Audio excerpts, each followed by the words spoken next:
Morning. This is Susan, and this is Susan's Ramblings. I'm going to continue on what I had started a couple days ago, and things that we're going to need during these troubling times. In my opinion, we're already in a depression. They call it a recession. And they say if we have a recession for I don't know how many quarters of the year, or many quarters, how many current, I don't know how I'm saying it, how many quarters in a row we have a recession will put us in a depression.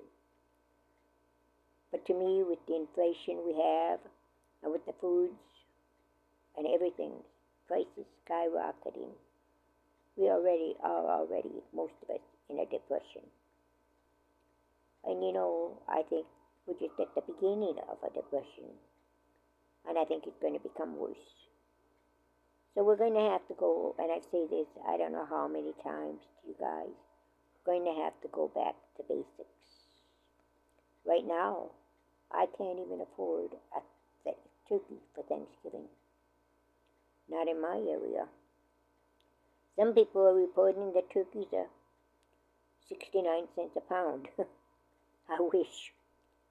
My turkeys are $1.99 a pound. And that's a cheap meat. But I can't afford it. Yes, I know it'll make several meals for me. But the bottom line is, I can't afford it. Period. Chicken is a little bit cheaper. $1.39 a pound for a whole chicken. And that's what I think I'll probably get. Hams, well, they're over $2 a pound. See, these prices are going out of my reach. And it scares me a lot. Because what am I going to do at my food, the food that I have stored? What's going to happen when that runs out? And it will run out. What's going to happen if I can't buy the stuff to preserve it, such as the meat that I've been canning, or the fruits and vegetables I've been dehydrating? What happens when that runs out? I'm 76 years old. I can't go hunting. I'm sorry. My body won't allow me to. Not with my health problems. I can probably fish if I can get 10 miles down the road. There again, I can't drive because of health problems. Gardening. Yes, I do gardening. In pots. It's the only way I can do it. And you can't get much growing in pots. Period. So anyway, what I'm going to have to do, and what I am doing, I'm rationing my food. I'm paying more attention to my portions than I was before.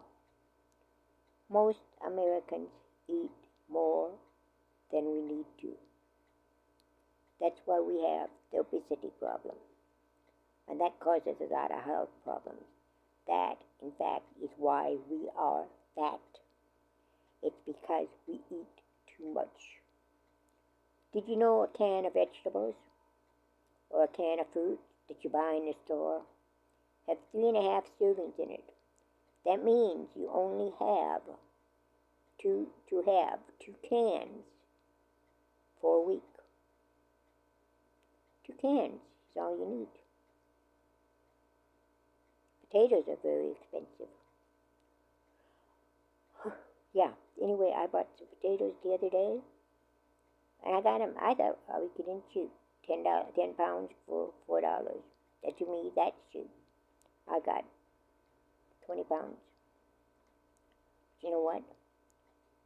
They're being dehydrated. Being dehydrated as I speak.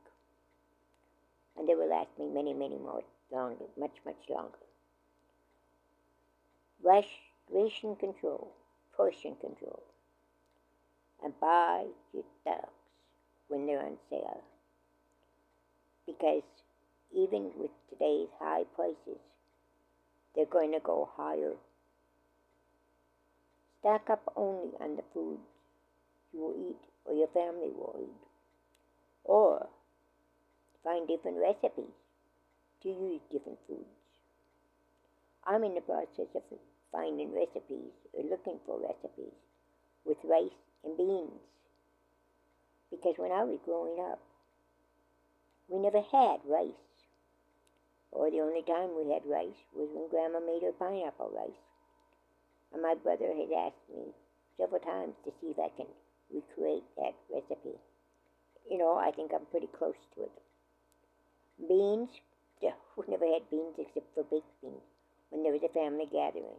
And then Mom would make beans simply because that was the cheapest thing she got. That was the cheapest thing available that would feed a bunch of people. Okay? So I'm looking for bean recipes and rice recipes. I'm trying them out to see if I can find recipes that I like that can be used for rice and beans. But you can't wait until the last minute and have nothing but rice and beans in your house before you find recipes you like. And yes, I get a lot of beans and I get a lot of rice in my senior boxes. In those boxes that I get every month from the state, from our Feeding America, that are given to seniors who meet a certain income. That's generally part of our foods. Rice used to be an every month thing, although lately they're going with pasta instead. But I think pasta's going to run out too. So what are we going to do when we run out of pasta? What are we going to do when we run out of wheat? Or the prices go so high we can't afford them. So whatever you buy now will save you money in the future.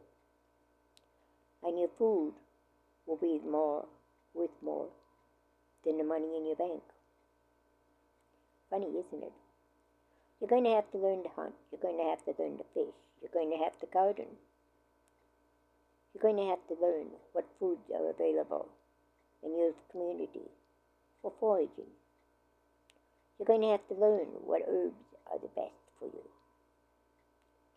All these things you're going to have to learn. Different skills every time, every day, every week, every month. That's what we're going to need to get back to basics. That's what I mean. Another thing, expiration dates. Our cans and our boxes and so forth of food has expiration dates. They're not expiration dates. They are best by dates. That does not mean that the date on the can means that it's spoiled. It is not spoiled food. It's best by. And in my opinion, the companies put this best by date on our cans because many people aren't educated on that. And they look at that date and say, oh, that's bad, throw it away. Not. In fact, the government, USDA, has an article out saying that it's not bad, don't throw it away. Now, I know you can't depend on the government all the time and what they tell us, but it's not bad food. In fact, it can generally go several months, if not years, before it actually gets bad. The only thing you really have to worry about are your acid fruits, such as tomatoes and pineapple and so forth. And that's because they will eat through your cans. The acid will eat through your cans. Although I've never had tomatoes go bad. Pineapple, I've had pineapple explode I don't know how many times this past year. We never had a problem before. I think they're doing something with their cans, making the cans thinner or something or other. Or pineapple with more acid. I don't know what. But anyway, I have had shelf-stable milk that supposedly was bad. Had a best by date of a year ago. You know what? It's not sour. I'm using it. If it gets really past that date, I will make cheese with it. And I make a lot of cheese with my shelf-stable milk. So don't let them tell you that you can't make cheese from this shelf-stable milk. It can be done. Okay? Next. Leftovers. How many of you throw leftovers away? How many of you put leftovers in a container, stick it in your refrigerator, and then forget about it until it's spoiled? I've done that. Now I have a separate shelf for my leftovers. And when I put a leftover there, I put it on that special shelf. That means that I have to use it up, that it's there to be used.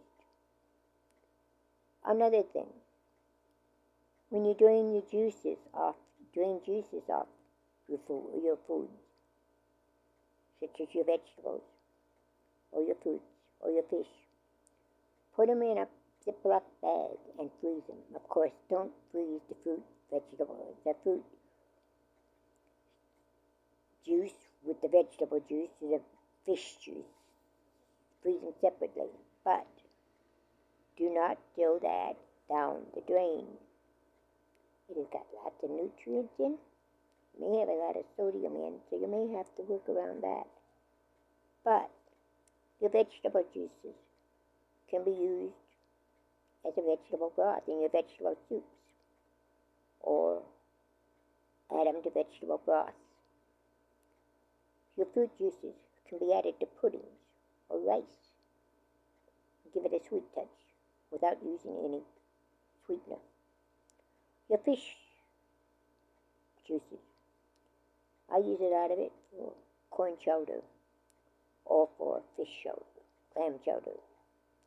Yes, it adds a little more, like I said, nutrients to it. Those are some things you can do. Very simple things. When you clean your vegetables and you take your onion skins off and your carrot skins, or your mushroom stems, or your celery tips, whatever you call it, put them in a plastic bag, potato skins. Put them in a separate bag, in a Ziploc bag. Put it in your freezer, and when it gets full, make a vegetable broth from it. Not going to waste. Right now I have cranberries in my dehydrator. Cranberries can get pretty sour, right? I've dehydrated those that are sour. But this time I put sugar on them. I just took the cranberries and I pierced them, because you have to pierce them to get into the skin. This time I pierced them. I didn't cut them in half. And I put sugar on them. And I rolled them around in sugar. And then I put them on my trays. They're not dry yet. Of course, they're going to take a while to dry because they're fruit that have to get in the inside to dry. But they sure taste good. And those are things you can do. All right? So that's it for today. We'll talk to you tomorrow. Have a great day. God bless. And bye-bye.